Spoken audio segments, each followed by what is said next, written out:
একটি বল 2টি রান। দৌড় শুরু করেছেন, আম্পায়ারকে অতিক্রম করলেন, খেলেছেন মিডল ক্যারিয়ারের মধ্যে, বিশাল জয় Rangpur Riders.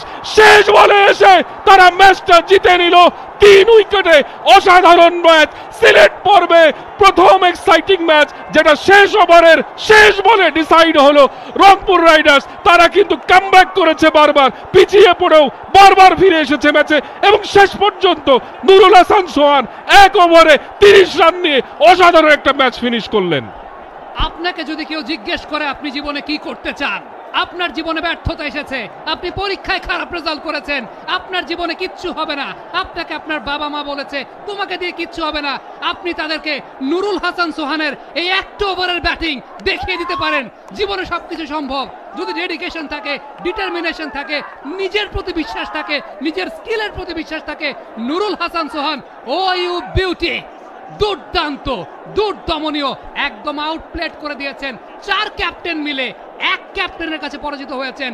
Remember the name, সেই ক্যাপ্টেনের নাম নুরুল হাসান সোহান। ন্যাশনাল সিলেক্টর কিন্তু আমার পাশে বসে আছেন। ফিনিশার কি আরেকজন বেড়ে গেল বাংলাদেশে। আনবিলিভেবল সোহানের বিশ্বাস, এই বিশ্বাসটাই তাকে এই জায়গায় পৌঁছে দিয়েছেন।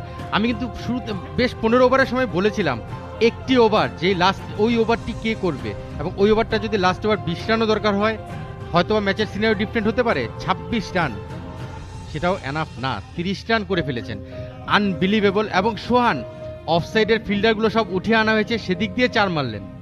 তারপরে তার স্কোরিং জোন একটু short of length, mid wicket, square leg, এই জোনগুলো দিয়ে আমরা জানি 6-4 মারার ক্ষেত্রে সোহান পারদর্শী। সেই কাজটা করেছেন, চমৎকার ব্যাটিং, এবং আমার মনে হয় যে বিপিএল এর ইতিহাসে one of the best match আমরা এই মুহূর্তে উপভোগ করলাম।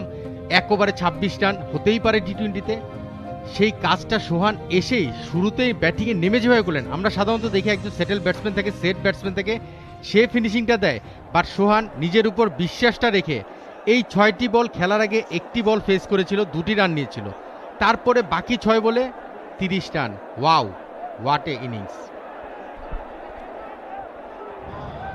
অসাধারণ একটি জয়। নিশ্চয়ই সেই জয়টি উদযাপন করছে রংপুর রাইডার্স। বরিশালের মন খারাপ, তামিম ইকবালের মন খারাপ হয়, সেটা স্বাভাবিক। ম্যাচের অধিকাংশ সময় তাদের নিয়ন্ত্রণে ছিল, বিশেষ করে রংপুর যখন ব্যাটিংয়ে ছিল। তো সেখান থেকে ম্যাচটা হারাটা আসলেই তাদের জন্য একটু হলেও কষ্টকর। এমন একটা ম্যাচ কিন্তু তারা জিতেছিল একেবারে আসরের শুরুর দিন দুর্বার রাজশাহীর বিপক্ষে। অধিকাংশ সময় ম্যাচের নিয়ন্ত্রণ ছিল দুর্বার রাজশাহীর হাতে, শেষ পর্যন্ত ফরচুন বরিশাল সেই ম্যাচটা জিতে যায়। আজকে তারা সেটার শিকার হলো, অধিকাংশ সময় ম্যাচের নিয়ন্ত্রণ রেখেও তারা কিন্তু আজকে রংপুর রাইডার্সের কাছে হেরে গেল। নুরুল হাসান সোহান নিশ্চিতভাবে আজকের যে টোটাল রংপুর রাইডার্সের যে ব্যাটিং কার্ডটা তিনি বাঁধিয়ে রাখতে চাইবেন। 7 বল থেকে 32 রানে অপরাজিত ছিলেন তিনি। বাংলাদেশ প্রিমিয়ার লিগ 2025, 7টি দলের জমজমাট লড়াইয়ে মাতবে পুরো দেশ। দেখতে চোখ রাখুন টি স্পোর্টস নেটওয়ার্কে।